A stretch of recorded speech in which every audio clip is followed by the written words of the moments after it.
She call me Mr. Bombastic. Oh, okay. Well, there you go. Did you win the whole playlist? Yeah. Oh my god. I guess so. Oh wow. You just left? Wow, you rage quit. Wow. Okay. Oh, it just kicked me out. Oh no, yeah. That's wow. Okay. Well, there you go. Well, GG. I bit my tongue. Ladies and gentlemen, it's solemn duty to inform you that the Racing Joker passed away, choking on his own throw up. We are all deeply saddened by his loss, and it makes us remember that you should always throw up and not choke on it. Didn't know, so this has been a PSA. What is it in this situation? Did you choke on your foot and throw up on it? Oh, I was choking on my tongue mostly. Damn, boy, you got a tongue that big? Yeah, bro. Dude, I like guys with big tongue. Oh, f me. Jesus Christ. Hey, everybody, all the viewers out there, if you got a big tongue, dude, there's a Hercules at the airport. I'm gonna fly it. Oh, hey, how you doing? How's it going? It's nice to see you. Oh! How did you hit this? This is so big. How did you hit this? I'm just it won't hold on. Get in. I'm trying. Other side. Can I open the back? How do I open the back? I don't know. Try opening the back, or go to the back. Drive a car to the back and open it.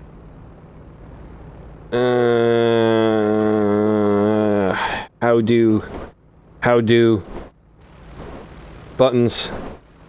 All right, well, I'll just take off then if you can't decide. It's fine. I wish we could fly the commercial airliners in online. For whatever reason, they don't spawn. I think it's just they're probably a very large thing, and online already pushes GTA 5 to its absolute limit.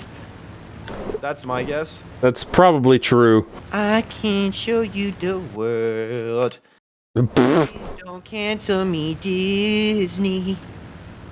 Princess, when did you last decide? Well, it basically most of the Oh god, someone's got. Oh, don't be a bitch. Oh no! I saw that coming. Oh no! I was landing, you motherfucker, you bitch. Oh, this is a hacker. That was a lot of fucking missiles. Did you see the kill? There's a hacker in here, dude.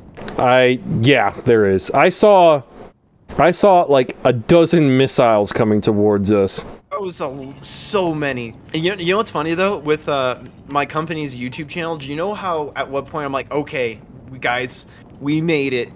Like how I knew we were starting to go from like, we were actually starting to grow. How so? When we started getting automated, we were getting these random like automated messages for like porn sites in like Mexican. I knew that in Spanish. Sorry.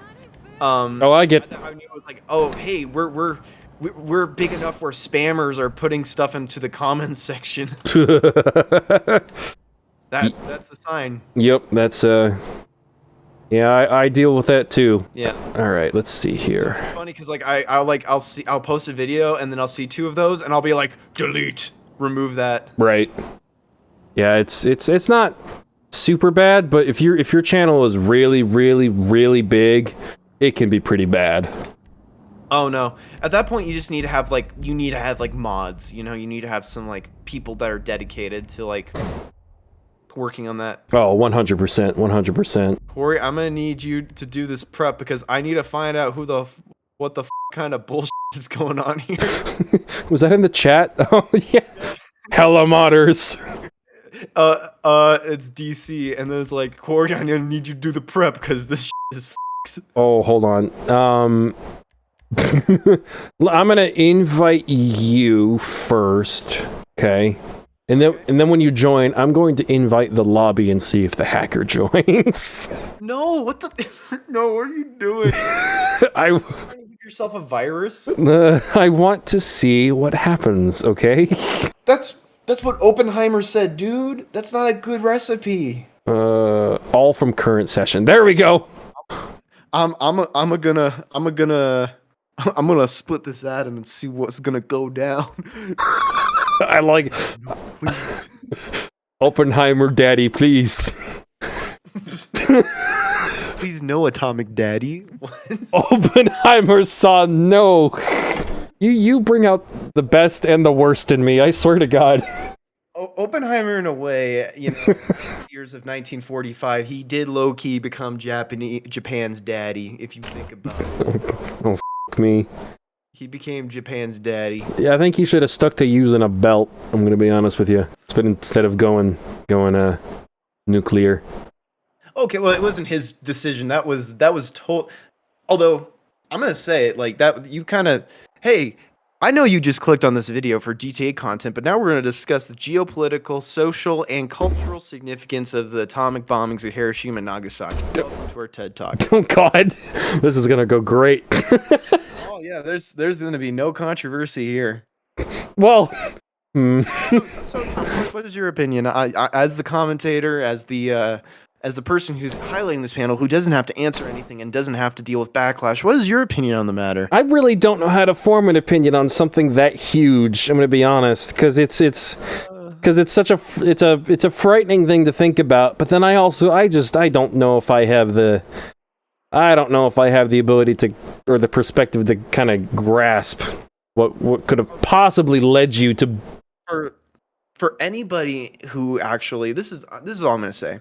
If anybody's actually curious, look at the battles of Okinawa and Saipan, which the Japanese considered home island territory, and the amount of civilian casualties that died as a result of those battles, that often the Japanese army pressured the civilians into committing suicide, and how many civilian and military deaths would have resulted from an invasion of the home islands.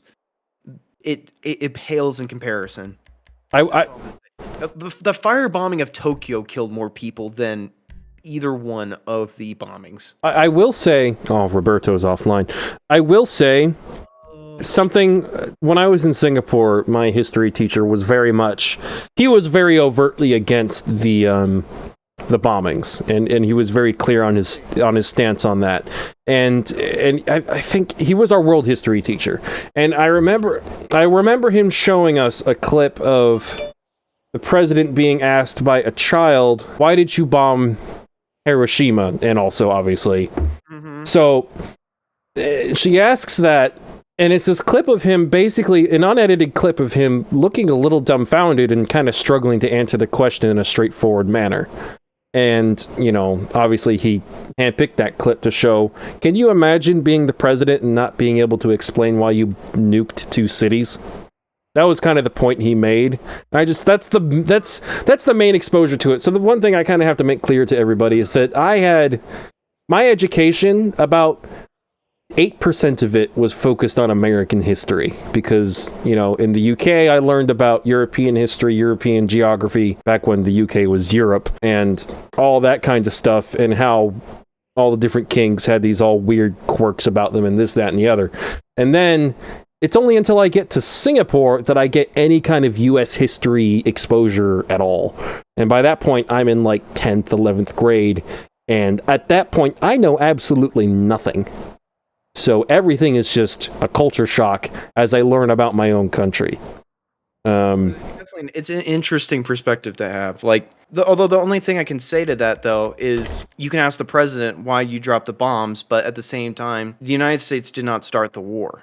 It was not. If you want to ask anybody, you should be asking the Emperor of Japan. You should be asking him. You should be asking Hirohito, why did you go to war with the United States? Why did you need to start a conflict? Yeah, That's the thing. You could have surrendered before any types of bombings from on the home islands. That was totally a possibility, but Japan to have a favorable peace deal. Well, and my world history teacher, I can't remember what it was. I think it's actually an actual quote from Hitler, maybe. I'm not sure. It's been a long time since I've discussed this with anybody. But isn't there a quote of either Hitler or one of his leaders basically saying, one of his strategists, for push comes to shove, probably a fairly intelligent person, person saying, "Do not Persian," you know. I'm not in the same group as him, clearly. And he basically said... That's a good thing. Let's say it. Okay, let's just get to the point. I think we're getting muddled up here. Let's just go to the point. He basically said something along the lines of, don't weaken the fist, don't divert forces to do something else and start a weird conflict somewhere else. And that, combined with, you know, the Pearl Harbor situation, I think, is what kind of, in my world history teacher's perspective, lead to the downfall of Nazi Germany, in a sense, of this series of really bad decisions that if they hadn't happened, he had a much better chance of winning, I guess. Well, okay, but no, okay, there's a couple things. I'm gonna say something. So there's some stuff that's being said about that. Like, part of it was the United States was already involved in the war to a certain degree. The reason why Japan's stated reason for why they bombed Pearl Harbor is because the United States started an oil embargo on Japan. Japan does not have especially or in any of its colonial possessions in the time of 1941, it did not have its own commercial fuel production. It didn't have enough, and based upon, if you look at its navy was consuming millions of barrels of oil per day. It needed, and its army in China needed fuel to be able to continue and advance. And so Japan's stated reason was because the U.S. did an embargo. Hitler didn't, although it's interesting he says that, because Hitler may have said that, but dude, the United States didn't declare war on Germany. After Pearl Harbor, Hitler was really happy and declared war on the United States. The United States wouldn't have really been able... FDR would not have been able to convince the public to have gone to war with Nazi Germany if they hadn't declared war on them. If Hitler hadn't done that, the United States would have only been at war with Japan. Interesting. Now you see, I don't think my teacher said that, but then again, I probably wouldn't remember at this point. Oh no! Oh, you know, I borked it. I borked it. I borked it too. We all borked. I didn't know that this thing was that thin.